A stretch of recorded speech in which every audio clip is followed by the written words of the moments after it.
25 जुलाई को इस देश के युवाओं की बहुत बड़ी जीत हुई, इस देश के जेनजी की बहुत बड़ी जीत हुई और ये जीत बहुत ही ऐतिहासिक थी। ये जीत ऐतिहासिक इसलिए थी क्योंकि जो सरकार कहती थी 12 साल से इस सरकार में इस्तीफे नहीं होते, इस देश के युवाओं ने, इस देश के जेनजी ने उस सरकार से इस्तीफा लिया और सिर्फ इस्तीफा ही नहीं लिया, इस सरकार को झुकने पर मजबूर किया है। तो उसके वजह से इस देश की, कई सारे लोग कहते हैं कि धर्मेंद्र प्रधान का इस्तीफा इस आंदोलन की सबसे बड़ी अचीवमेंट थी, इस आंदोलन का सबसे बड़ा सक्सेस था। वो तो एक सक्सेस था, लेकिन हम मानते हैं कि इस मूवमेंट की जो सबसे बड़ी सक्सेस थी, जो सबसे बड़ी अचीवमेंट थी, वो धर्मेंद्र प्रधान का इस्तीफा नहीं था। वो सबसे बड़ी अचीवमेंट थी कि लोगों के अंदर का जो डर था वो खत्म हो चुका है। जिन लोगों को, जिस देश को इस सरकार ने पिछले 10-12 साल में डरा कर रखा था, धमका कर रखा था कि खबरदार अगर किसी ने भी सवाल किया सरकार से तो उनके ऊपर केसेस करे जाएंगे, जेल में डाला जाएगा। उसके बाद भी देश के युवा सड़कों पर उतरे और इस तरह उतरे कि इस सरकार को झुकना पड़ा। तो हम मानते हैं इस आंदोलन की सबसे बड़ी अचीवमेंट जो है वो है लोगों के मन के अंदर का डर खत्म होना। इस युवा ने इस देश को उसकी आवाज वापस दी है, लोकतंत्र वापस दिया है, देश को हिम्मत दी है फिर से सरकार से सवाल करने की, जवाबदेही मांगने की। तो ये सबसे बड़ी अचीवमेंट है हमारी। और कई सारे लोगों के मन में अभी प्रश्न है कि कॉकरोच जनता पार्टी की आइडियोलॉजी क्या है, कॉकरोच जनता पार्टी की विचारधारा क्या है। तो मैं उस पर यह कहना चाहता हूं कि कॉकरोच जनता पार्टी की वही विचारधारा, वही आइडियोलॉजी है जो इस देश के संविधान की विचारधारा है। कॉकरोच जनता पार्टी डॉक्टर बाबा साहेब अंबेडकर, महात्मा गांधी और पंडित जवाहरलाल नेहरू ने जो भारत का सपना देखा था, उनके सपनों का जो भारत था, उनकी जो फिलॉसफीज थी, हमारी विचारधारा भी वही रहेगी। डॉक्टर बाबा साहेब अंबेडकर का सोशल जस्टिस, महात्मा गांधी का नॉन वायलेंस एंड पीस और पंडित जवाहरलाल नेहरू ने जो मॉडर्न इंडिया का फाउंडेशन किया था, एक सपना देखा था आधुनिक भारत का, वो हमारी आइडियोलॉजी रहेगी, वो हमारी फिलॉसफी रहेगी। उसके बाद आते हैं कि कॉकरोच जनता पार्टी का आगे का एजेंडा क्या है, कॉकरोच जनता पार्टी आगे जाकर क्या करने वाली है। तो मुझे आप सभी लोगों को बताते हुए खुशी हो रही थी कि कई सारे लोग हमें मैसेजेस कर रहे थे, मैसेजेस कमेंट्स पर पूछ रहे थे कि आगे क्या करोगे, आगे क्या करोगे। तो उस पर हम एक अनाउंसमेंट करने जा रहे हैं। सितंबर के महीने में कॉकरोच जनता पार्टी एक नेशन वाइड कैंपेन शुरू करने जा रही है। ये एक तरीके का नेशन वाइड टूर होगा हमारा। इस कैंपेन का नाम होगा क्या बोलती पब्लिक, क्योंकि अभी जो जरूरत है वो पब्लिक की बात होने का जरूरत है। पब्लिक को अपनी बात रखनी पड़ेगी, पब्लिक की आवाज सुनने का वक्त आ चुका है अब। और अगर आप पब्लिक की आवाज नहीं सुनोगे तो पब्लिक ये सड़कों पर उतरेगी। तो इसलिए हमने जो डिसाइड किया है, क्योंकि हम वो गलती दोहराना नहीं चाहते जो आज तक इन बाकी लोगों ने दोहराई है। जंतर मंतर का जो हमारा एक्सपीरियंस रहा है, जो हमें समझ में आया है, वो ये रहा है कि इन लोगों का जो कोर फ्रस्ट्रेशन है, ये जो जेनजी है, इनका कोर फ्रस्ट्रेशन ये है कि इन लोगों को डिसमिस किया जाता है, इन लोगों को इग्नोर किया जाता है, इन लोगों से कोई बात नहीं करता, इन लोगों से कोई पूछता नहीं है कि आपकी एक्सपेक्टेशंस क्या है, आपकी प्रॉब्लम्स क्या है, आपके सपने क्या है, इस देश को लेकर आपकी क्या उम्मीदें हैं, क्या होप्स है, ये कोई पूछता नहीं। तो हम वो गलती दोहराना नहीं चाहते। हम चाहते हैं क्योंकि इस देश की 60% पॉपुलेशन जो है वो अंडर द एज ऑफ 35 है। 65% पॉपुलेशन जो है वो अंडर द एज ऑफ 35 है। यही लोग हैं जो आगे जाकर इस देश का भविष्य है, यही लोग हैं जो आगे जाकर इस देश को चलाने वाले हैं, यही लोग हैं जो आगे जाकर इस देश को आगे बढ़ाएंगे। तो जो लोग आगे जाकर देश का भविष्य है, उन लोगों को इग्नोर करके, उन लोगों से बिना बात किए, उन लोगों से बिना एंगेज किए आप कैसे कोई पॉलिटिकल डिसीजन ले सकते हो, आप कैसे कोई पॉलिसी डिसीजन ले सकते हो, आप कैसे कोई पार्लियामेंट हो या इलेक्शन हो वहां पर डिस्कशन कर सकते हो। तो हम जो करना चाहते हैं वो करना चाहते हैं इन लोगों से stakeholder consultation, because they are the biggest stakeholder in India right now. Future उनका दाव पर है, जिंदगी उनकी दाव पर है। तो कॉकरोच जनता पार्टी इन सभी पूरे देश भर में घूमेगी, इन सभी लोगों से बातचीत करेगी, समझेगी इनके मुद्दे क्या है, इनकी क्या एक्सपेक्टेशंस है और देश की एक इन टोटलिटी पॉलिटिक्स किस तरीके की होनी चाहिए, पॉलिटिक्स के मुद्दे क्या होने चाहिए। बिकॉज हम शुरुआत से कह रहे कि हम एक प्रेशर ग्रुप है जो चाहते कि एक पॉलिटिकल डिस्कोर्स चेंज हो इस देश का। क्योंकि पॉलिटिकल डिस्कोर्स में, हमारे देश के पॉलिटिकल डिस्कोर्स के नाम पर क्या होता है, यूपी में होता है शमशान बनेगा या कब्रिस्तान बनेगा, महाराष्ट्र में आते हैं तो कहते हैं बटोगे या कटोगे। इससे किसी को जॉब्स नहीं मिल रही है, इससे किसी को अच्छी शिक्षा नहीं मिल रही है। तो हम जो चाहते हैं वो ये है कि मुद्दों की बात हो, शिक्षा की बात हो, बेरोजगारी की बात हो और इसके साथ साथ इस बात उनकी जो भी उम्मीदें, उनकी जो भी कंसर्न्स हो, बात उस पर हो, देश के युवाओं की बात हो, उनके मन की बात ज़रूरी है, क्योंकि दे आर इन मेजॉरिटी। उनकी बात आपको सुननी पड़ेगी। और इसके साथ साथ हमारा जो अभी एक ये रहेगा कि कॉकरोच जनता पार्टी किन मुद्दों पर आगे बढ़ेगी। ये तो हो गया क्या बोलती पब्लिक, एक हमारा नेशन वाइड कैंपेन हो गया। कॉकरोच जनता पार्टी कौन से मुद्दे उठाएगी, ये भी एक बहुत क्यूरियोसिटी है, तो इस पर मैं बोल देता हूँ। एजुकेशन रिफॉर्म्स एक सबसे बड़ी हमारी टॉप प्रायोरिटी रहेगा, क्योंकि आज हमारी देश की जो भी हालत है वो इसी की वजह से, क्योंकि एजुकेशन प्रायोरिटी नहीं है, ना वो किसी भी पॉलिटिकल पार्टी की है, ना वो सरकार में जो लोग बैठे हुए ना उसकी प्रायोरिटी है। तो इसलिए एजुकेशन रिफॉर्म्स हम चाहते हैं। आज की डेट में हमारे देश में एजुकेशन अनअफोर्डेबल बन चुका है। अगर किसी को अपने बच्चे को स्कूल में भेजना है, एडमिशन दिलवाना है प्राइवेट स्कूल में, सरकारी स्कूलों की तो क्या हालत कर रखी है हमने देखा ही है। पिछले 10 साल में 94,000 सरकारी स्कूल बंद कर दिए गए।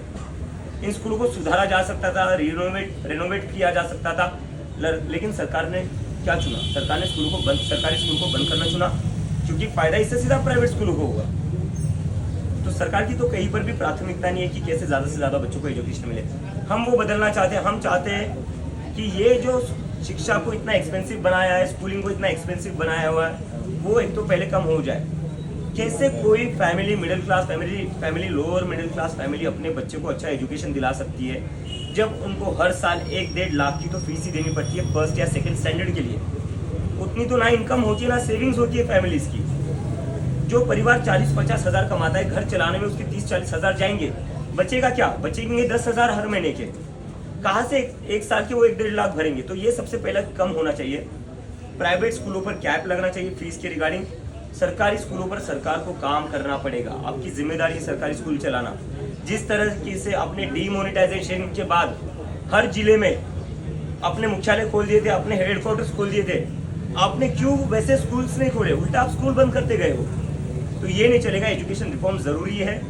और ये बस प्राइमरी स्कूल की बात नहीं है, जो कॉलेजेस में भी डोनेशन आते हैं, मैनेजमेंट कोटा चलता है, डोनेशंस के नाम पर जो सीटें भरी जाती है। एक तो सीटें कम है हमारे देश में, कॉलेजेस में सीटें कम है, जिसकी वजह से कई लोगों का हक मारा जाता है। मैनेजमेंट कोटा के ऊपर कोई बात नहीं करता है कि मेरे बच्चे को मैं पढ़ा नहीं सकता, मैं मेरे बच्चे को इंजीनियर नहीं बना सकता, मैं डॉक्टर नहीं बना सकता, मैं साइंटिस्ट नहीं बना सकता, क्योंकि मेरे पास उतना पैसा नहीं। क्योंकि डॉक्टर बाबा साहेब अम्बेडकर ने कहा था, education is a fundamental right. Education is not a business, it's a fundamental right of every kid that is born in India, and we want to ensure that. उसके बाद में है इंस्टीट्यूशनल अकाउंटेबिलिटी। हमारे देश में जो कुछ हो रहा है, उसके बाद से इंस्टीट्यूशनल अकाउंटेबिलिटी हमारे देश में एक बहुत ही डेंजरस सिचुएशन में है। अभी सारे इंस्टीट्यूशंस के ऊपर पब्लिक का भरोसा कम होते जा रहा है। कम क्या होते जा रहा है? गुस्सा बढ़ते जा रहा है कि अकाउंटेबिलिटी कहाँ बची इन इंस्टीट्यूशंस में। हम पॉलिटिक्स की बात करें, लोग कहते हैं कि हम सुबह किसी को एक पार्टी से चुनते हैं, वो शाम को किसी और पार्टी में होता है। सुबह हम एक सरकार के लिए वोट करते हैं, लेकिन शाम को कोई और ही सरकार बन जाती है। और जब वो नहीं होता है तो ईडी सीबीआई भेजकर पार्टियों को तोड़ा जाता है। तो एक जो पॉलिटिकल सिस्टम है, उसके ऊपर से भी लोगों का भरोसा उठते जा रहा है। और अगर ऐसा चलता रहा तो इस देश के डेमोक्रेसी के लिए बहुत ही डेंजरस साइन है। दूसरा, इलेक्शन कमीशन। हमारे देश में एक टाइम हुआ करता था जहां पर वोटर्स सरकार चुनते थे, लेकिन आज के दौर में क्या हो रहा है?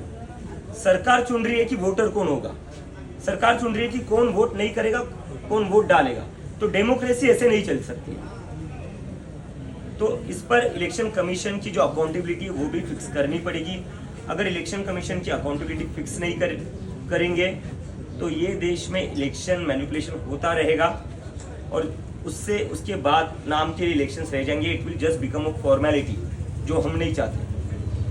और उसके साथ साथ अभी जुडिशरी जो है, जुडिशरी के ऊपर भी बहुत बड़ा प्रश्न चिन्ह निर्माण है। लोग कहते कि जो कॉमन इंसान जुडिशरी में जाता है उसकी सुनवाई जल्दी नहीं होती, उसकी हियरिंग जल्दी नहीं होती, उसके डिसीजन जल्दी नहीं आते, उसके ऑर्डर जल्दी नहीं आते, उसको बार बार जाना पड़ता है, धक्के खाने पड़ते हैं कोर्ट के। लेकिन जैसे कोई बड़ा बिजनेसमैन चले जाता है, उनकी अर्जेंट हियरिंग लग जाती है। हमने तो देखा है कैसे कैसे मिडनाइट हियरिंग्स भी हुई है कुछ केसेस में, लेकिन वो उन सभी केसेस में हुए जो हाई प्रोफाइल केसेस थे। जहाँ सरकार गिरानी है वहाँ अर्जेंट हियरिंग हो जाती है, जहाँ MP MLA को पार्टी स्विच करवाना है वहाँ अर्जेंट हियरिंग हो जाती है, अर्जेंट ऑर्डर भी आ जाता है। लेकिन जब इस देश का सामान्य नागरिक जब कोर्ट में जाता है तब अर्जेंट हियरिंग नहीं होती है। और तब तो मतलब कुछ कुछ जज तो ऐसे वो स्टेटमेंट भी दे देते हैं कि हमारे पास अभी इसके लिए टाइम नहीं है। तो इसके वजह से देश के लोगों का जुडिशरी से भी भरोसा उठता जा रहा है। और उसके साथ साथ जो सबसे कंसर्निंग बात है, कई मीडिया के साथी यहाँ खड़े हुए हैं, ये ग्राउंड रिपोर्टर से आप लोगों की हम बहुत इज्जत करते हैं, क्योंकि हम लोगों को पता है आप कितनी मेहनत करते हो। लेकिन जो मीडिया हाउसेज है उनको कहीं ना कहीं समझना पड़ेगा, देश की जनता आपसे काफ़ी नाराज़ है। वो नाराज़ इसलिए क्योंकि आप उनकी बात नहीं कर रहे हो। आप एक पार्टी के गुणगान करने में लगे हुए हो, आप एक पार्टी का बस एजेंडा चलाने में लगे हो। आप उस पार्टी से ना सवाल करते हो, ना आप उस पार्टी से पूछते हो कि अगर आप कोई डिसीजन ले रहे हो उस पर जो पब्लिक का ओपिनियन है आप वो भी नहीं दिखाते हो। आप हर चीज़ को मास्टर स्ट्रोक करते रहेंगे, कहते रहेंगे। सरकार कोई डिसीजन लेती है वो भी मास्टर स्ट्रोक है, सरकार कोई डिसीजन वापस लेती है वो भी मास्टर स्ट्रोक है। तो मुझे लगता है कि मीडिया को अगर इतना ही हर चीज़ में मास्टर स्ट्रोक दिख रहा है तो ये जनता आपके टीवी चैनल्स देखना बंद कर देगी। आपको तय करना है कि क्या आप जनता की आवाज़ बनना चाहते हो या आपको बस एक पार्टी की आवाज़ बने रहना है। आपको बस क्या एक पार्टी की आवाज़ ही दिखानी है। और मुझे इसकी पता है चीज़ है, बड़े बड़े एडवर्टाइजमेंट मिलते हैं सरकार से, उसकी वजह से ये सब होता है। इन एडवर्टाइजमेंट से ही आपका मीडिया हाउसेस चलता है। लेकिन ये मत भूलिए, अगर जनता ने मीडिया चैनल्स बंद कर दिए तो एडवर्टाइजमेंट का अचार डालोगे आप। जब देखने के लिए कोई नहीं रहेगा तो जनता के मुद्दों की बात करिए। अगर आप जनता के मुद्दों की बात नहीं करोगे तो वही होगा। जंतर मंतर का जो आंदोलन है वो सबसे बढ़िया एग्जाम्पल है। मेन स्ट्रीम मीडिया ने इस आंदोलन को पूरा ब्लैकआउट करके रखा था, किसी ने भी चलाया नहीं था। उसके बाद भी आंदोलन सक्सेसफुल हुआ क्योंकि जनता को भी समझ में आ गया अगर मीडिया हमारी आवाज़ नहीं दिखाएगी, हमारी आवाज़ नहीं सुनाएगी लोगों को, तो लोग अपनी आवाज़ खुद लेकर सड़कों पर उतरेंगे। और अब दूसरे प्लेटफॉर्म्स भी आ चुके हैं उसके लिए। और एक लोगों के मन में ये है कि कॉकरोच जनता पार्टी से ही सारी उम्मीदें हैं और कई लोगों को लगता है कि अब ये सारी चीज़ें सॉल्व कर देंगे। मैं उस पर ये कहना चाहता हूँ, अगर आपको लगता है कोई एक इंसान, कोई एक व्यक्ति सारी चीज़ें सॉल्व कर देगा तो वैसा नहीं होगा। जो भी इंसान आपसे ये कहता है कि वो सारी चीज़ें सॉल्व कर देगा वो झूठ कह रहा है, जिसका सबसे बड़ा उदाहरण हमने 2014 में देखा था।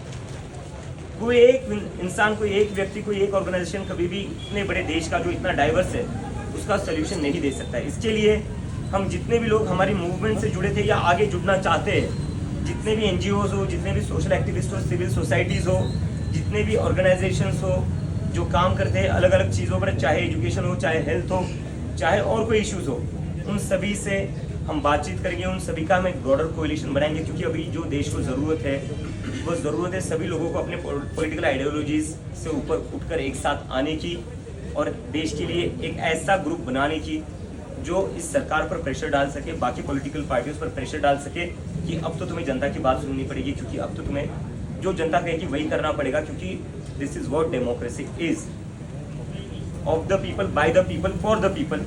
वो हमें वापस लाना। Thank you.